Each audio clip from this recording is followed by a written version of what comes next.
wanted to share my favorite jalapeno popper recipe because it's very easy and way cheaper than doing it at the store. All the supplies needed are $7.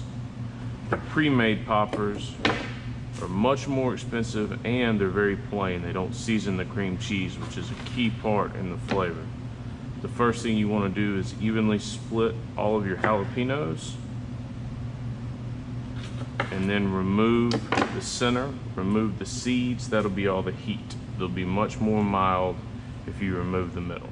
When you get to this point, when you have all of your jalapenos hollowed out, you're ready to prep your cream cheese, and we'll go from there. All right, this step's very important. This is where you season your cream cheese. You know, most of the store-bought ones use plain cream cheese, but if you season the cream cheese, it'll take it to the next level. I recommend using any of your favorite herbs, spices, or rubs. Really anything you do will spice it up. For the sake of today, I've got a little bit of minced garlic. Got some herbs. I've got just some Cajun seasoning.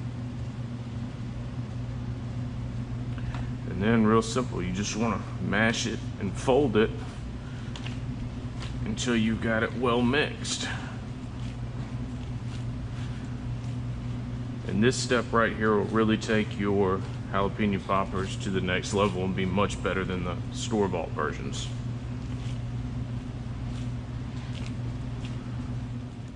Now, when you get here, you want to stuff your jalapenos, but you want to put a liberal amount of cream cheese in there, but not too much. If you put too much on the grill, it's going to kind of melt out anyway. So you put a nice amount. I like buying the larger jalapenos I can get my hands on, because the larger ones, they're going to hold a little bit more cream cheese, and it makes the bacon wrapping a little bit easier here in a moment. But you just basically go through, fill all your poppers up with a decent amount of cream cheese, just enough to fill the empty cavity. All right, now the fun part. You get to wrap all your filled poppers with bacon. And this is a part where the reason why I like the larger jalapenos, if I can kind of sort through, because you can really use one whole piece of bacon to wrap instead of using the small ones and cutting all your bacon. So it just kind of saves a step. And then I recommend buying regular bacon. Do not buy the thick cut bacon, because when you're cooking these, you know, you want to get the bacon fully cooked and get it crispy. And if you're buying the thick cut, especially if it's wrapped around itself, that could take a really long time. And especially if you're using indirect heat, which is how I prefer to cook them. Use indirect heat, never over a direct flame, and that is going to cook them evenly, crisp the bacon. That's your best bet.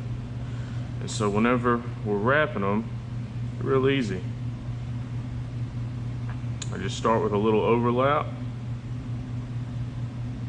and start rolling. Real simple. Get left with something that looks like that.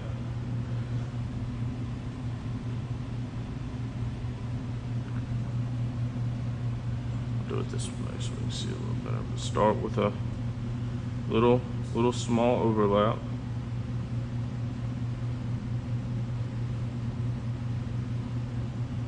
There we go. And boom. You just want to kind of, even if you're doubling up, you just want to wrap it kind of even. You don't want one half of the piece, you know, single wrapped, and then, you know, the other half of your popper be, you know, triple wrapped with bacon. Because if you want it to cook evenly, you want it to be wrapped as evenly as possible. And that's it. That's all there is to it. You can put these in the fridge until you're ready to fire up the grill.